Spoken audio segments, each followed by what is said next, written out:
I think I need to have a better relationship with money. Do you have any tips on how I can improve it? I think I see it as the root of all evil. However, I recognize that I need it to survive, so there's conflict. So this is a big topic area, and it's true that of all areas where we have, I suppose, difficult conditioning, money is definitely one of those areas. And again, we can see the kind of internal conflict or tension that exists between, on one hand, a desire to just not be attached to money and the complications that can come with it, which of course comes from a very good place. But on the other hand, the recognition that, well, I need to survive in the world, and then to maybe not focus on it can cause a whole host of other problems as well, which might be challenging or difficult. So, in terms of the original quote, or the best translations of it that I'm able to find, it's usually translated as love of money being the problem rather than money being the problem. And that itself is an interesting distinction, because very often it's how we hold a thing. It's our emotional engagement or attachment specifically to it. That's what creates the problems or difficulties much of the time. So love of money as being the core.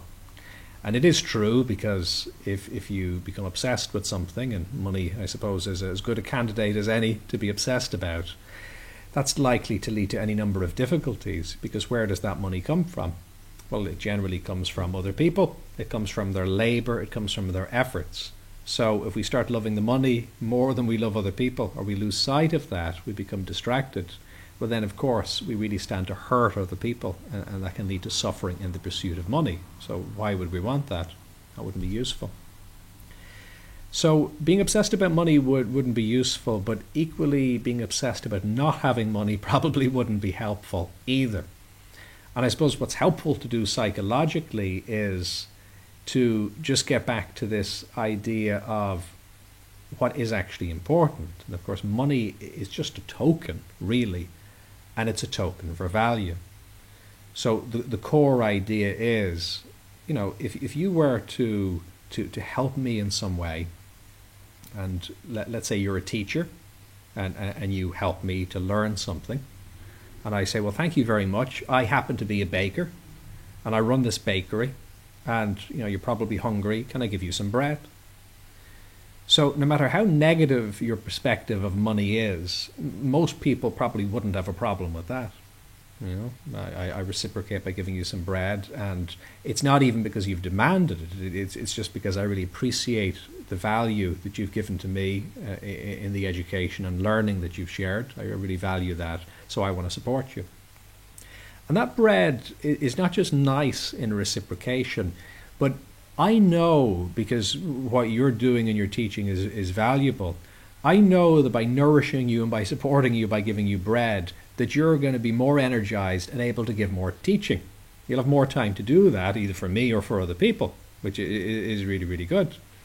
And I know that I'll be saving you time, because I'm a baker and you're not, you're a teacher, so that's helpful for you to have that kind of support, because it would take you ages to get everything set up. I'm running a bakery, I've already got it all set up. So we can see that if you look at it in that way, that's really practical. However, the problem, I suppose, with those types of systems is, what if you don't want bread, or what if you've got loads of bread already, or you're already a good baker, and so you need something else, you need another commodity, and then somebody else needs something other than teaching, and it gets very complicated. So looking at it in that way, then of course that's where money kind of originated from. It became, I suppose, a token, which is just a substitute for some of those things. Now the problems, as we see, is that it gets very complicated whenever you abstract something and you make it into a token, a symbol. Well, then what happens is you got to say, well, what does that token equal? And then to know how much it equals, you got to measure how much of that stuff there is. And then you start ending up with stock markets and stockbrokers, and then speculation, and then global economics, and a bunch of stuff comes from that. Now again, I'm not going to argue the merits or the difficulties with any of those systems. quite frankly, I think it's useful to just look at them as systems, a bit like operating systems. It's like saying, which is better, PC or Mac or this or that? They've all got pros and cons to them, strengths and weaknesses. And I think all of those need to be considered in looking at, what the best system is moving forward. But on a personal level, when you bring it back to that exchange of value, I think that's the helpful way to start thinking about money. So if we can focus on what is the service you can give, how can you help another person? Well, I don't think there's anything wrong with them reciprocating with you. I work with so many practitioners as clients who, maybe they teach yoga, or maybe they teach music, or they have another skill, maybe they're an art instructor, and they go, maybe I shouldn't charge. And that's, of course, absolutely valuable, but you need to live as well. And for the most part, I think people really want you to be happy and well in what you do and to be supported in it. Now, something nice you can do is you can have maybe free versions of your work and then paid versions of your work. So, people have options in that way. There are various socially conscious ways of, constructing what you do. But typically the things that require most of your time and effort, and maybe even your own money, they would be the things then you charge for, because, your resources have to come from somewhere. And then maybe other things like group supports or recorded supports, etc. They can be things that you give. And then people, see what you do and they say, well, God, I really appreciate what that person does. That's nice. And I really want more of it. Maybe I could, do some work with them, and vice versa. So there is a nice reciprocation that happens there.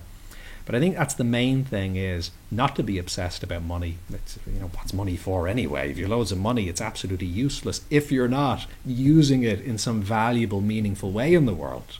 And if that's the point, well, why not already start acting in that valuable, meaningful way, whether or not you've got the money?